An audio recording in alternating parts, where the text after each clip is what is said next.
In 281 AC, a great tourney is held at Harrenhal. Many great and small lords attend this tournament, as well as the Mad King himself, Aerys II, and his son, Prince Rhaegar. Rhaegar, loved by many, is handsome, charming, and seems to be in a constant somber mood. One night at the Harrenhal tournament, he plays a song on his harp. The song is so beautiful, it causes Lyanna Stark to cry. On the second day of the tournament, a mystery knight appears and beats 3 knights, telling them to keep their squires in line. At the end of the tournament, Rhaegar crowns Lyanna Stark, who is betrothed to Robert Baratheon, the Queen of Love and Beauty, instead of his wife, Prince Elia of Dorne. Less than a year later, Rhaegar takes Lyanna not 10 leagues from Harrenhal. Is Rhaegar the hero or the villain of this story? Is this a tragic love story, or a tale about a selfish prince who steals and rapes a young woman? People tend to fall pretty hard on either side with this question. And I want to be pretty upfront that I usually fall on the side that Lyanna and Rhaegar loved each other. I also want to say that I'm not creating this video to sway you towards one theory or the other. I'm just simply presenting the 3 or 4 theories to look at them and decide yourself. We don't know a lot about Rhaegar. We know that most people that talk about him, excluding Robert, see him in a pretty favorable light. Even Ned, who by all rights should be furious if this man truly stole, raped, and killed his sister, has no real ill thoughts towards Rhaegar. In fact, he even has some favorable opinions of the prince. So why would Rhaegar take Lyanna? There seems to be 3 main opinions. Because of a prophecy, for love, or to rescue her. First, let's look at prophecy. We've seen visions in the past where Rhaegar is talking to Ilya about the prophecy and how there must be one more. Ilya was delicate, and after Rhaenys and Aegon, she couldn't have any more children. Rhaegar, seemingly, was obsessed with the prophecy that the 3 heads of the dragon would come from his line and save the world. Whether he believed this theory because he was just completely crazy or because it was true, we don't know. Targaryens do seem to have a bit of prophecy to their dreams. For all we know, Ilya was as much behind the prophecy as Rhaegar was, and wanted him to fulfill it. Dornish people are also more liberal when it comes to multiple partners, so the idea of Rhaegar finding another might not have been that disturbing to Ilya. If Ilya was on board, or maybe even if she wasn't, Rhaegar was on the lookout for a Visenya incubator to complete the 3rd head of the dragon. He may have tried to find the right person. Did the prophecy have some stipulations? Was he trying to find the perfect woman?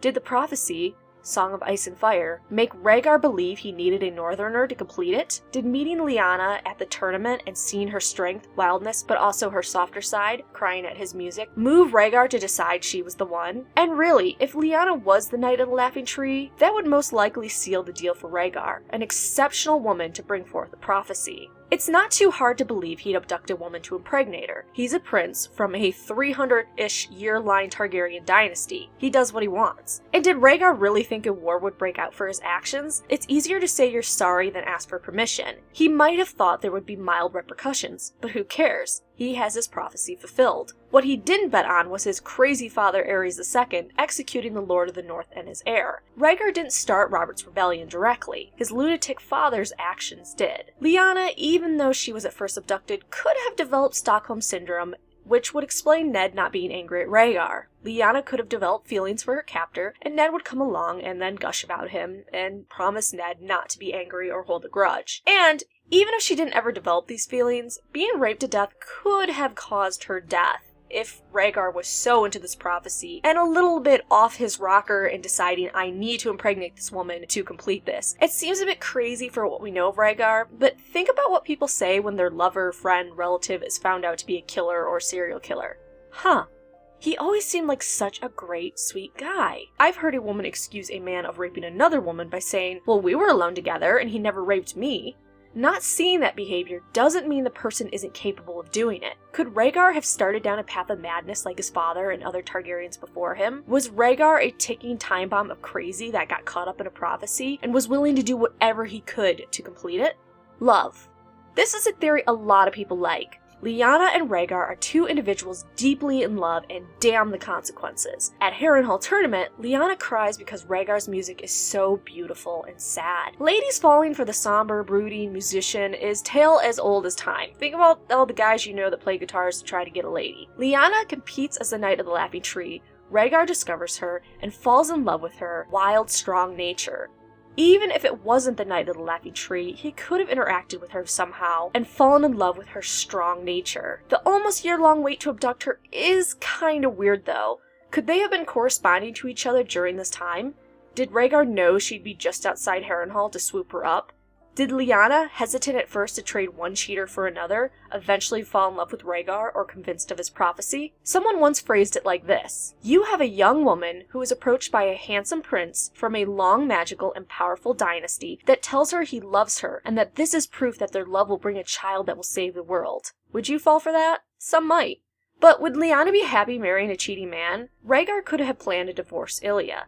Rhaegar could have married Liana or planned to. Or he could have decided to pull a Maegor the First and marry multiple women and apologize later. Well, I don't think Maegor would ever apologize for anything. Multiple wives was a normal thing for Targaryens, although the faith didn't like it. So maybe Rhaegar managed to convince both women to go through with it. But if you love someone, do you do something that would leave their honor in shambles? Yeah, we all do stupid things for love, and we can easily write off both their actions as that. But would Liana, who seemed concerned with Robert's fidelity, really take off with a married man? Theory number 3. Rhaegar rescued Liana. This theory basically states Liana was the mystery knight who beat 3 knights to get vengeance for her father's bannerman, Hollin Reed, who had been bullied by them. Aerys II, paranoid about the mystery knight and viewing him as a threat, sends people, including Rhaegar, to find out who it is. Rhaegar finds the mystery knight and discovers it's Liana. When she explains her actions, Rhaegar is moved by her honor and valor and doesn't tell his father Aerys II, because he knows his father's a little fire crazy and will likely kill Lyanna. Rhaegar does crown Liana the Queen of Love and Beauty, though, as a way to honor her and her bravery. Here's the catch, though. Aerys II's spies eventually discover Liana was the mystery knight. Liana, 10-ish leagues from Harrenhal, is saved by Rhaegar from Aerys II's men, who will drag her back to King's Landing and most likely kill her. But this theory seems a bit off. Why wouldn't Rhaegar rescue her and then return her to Winterfell? Why would he keep her for so long? Bringing her home and saying, hey, your daughter was going to be killed by my crazy-ass father, so I protected her, wouldn't be too hard. The one thing that makes this rescue theory more plausible is that Rhaegar did rescue her, and then he, or both of them, fell in love, leading back to it was for love or prophecy theories. Here's a different take on the rescue theory. What if Rhaegar and Liana had talked, maybe at the Harrenhal tournament, or some other time, and Liana expressed her feelings about being betrothed to Robert Baratheon? We don't know if Liana absolutely hated the idea of marrying Robert, but we know she was apprehensive about his faithfulness and not completely on board the marrying Robert train. Maybe Liana, knowing as a woman she couldn't stop this match and talking to a prince, appealed to Rhaegar and went with him as a mean to avoid the marriage. It could have started out as a platonic thing and maybe built into love. Or maybe Rhaegar took advantage of the situation and at first helped her out, but then was like, I have a prophecy I can fulfill here. To really decide in the love theory, or maybe even the rescue one, I think the big question to a lot of people is, would Liana willingly go away with Rhaegar? This is a woman that, many believe, disguised herself as the Knight of the Laughing Tree to uphold Reed's honor. So honor is important to her, and she seemed to love her family and respect them quite a bit. But Liana was also a wild wolf. Ned admits she had a steel beneath her beauty, and Arya is a lot like Liana. We also know that while Ned is a perfect Boy Scout and honorable, and yes, the North does hold honor in high regard, not all Starks were as dead set on honor as Ned was. Brandon, Ned's older brother, deflowered a few girls and never married them, even ones of more noble birth. So we know the Starks aren't 100% honor all the time, especially as teenagers. Also, Liana is a 15-16-year-old girl. As much as the times they live in matures people, we also have to assume George R. R. Martin writes his characters having the same basic biology as us. George R. R. Martin seems very familiar with teenagers and writes them fairly well. Teenagers literally do not have access to all parts of their brain, especially the frontal cortex and the prefrontal cortex. These areas of our brain help with insight, empathy, and risk-taking. There's a reason why teenagers do a lot of dumb shit. There's a reason why I would ride on the top of vehicles for fun as a teenager. Without full access to those parts of their brain, something they won't get until their 20s, they are impulsive, irresponsible, and lack the same level of compassion and understanding for others that adults do. Saying Liana wouldn't do something so reckless or stupid kinda doesn't fit the MO of teens. Who knows what she'd do, especially if she fell in love with some hot, brooding musician who also happened to be a prince and talk about prophecies and saving the world. Also think Liana was clutching blue flowers when she died, which most likely are the blue flowers from being crowned the Queen of Love and Beauty. Why hold on to that if you were abducted and brutally raped over and over again? Keeping the flowers, or ones similar to the ones she was crowned with, seemed important to Liana. Was this a representation when Liana and Rhaegar fell in love? So we don't have all the facts, and maybe we won't ever get all of them. It really falls to how you interpret the text, motivations, and the characters that makes you lean towards the abducting, love, or rescue theory. They all have their pluses and minuses, and I could see any one of them being true. So please write your thoughts in the comments below. Someone always sees or catches something I didn't. Also, if you have a completely different theory, please write it or message me because I'm very interested in seeing what other people think. And I really hope this video gave some people that are set on one theory thoughts about why the other theories may or may not be true.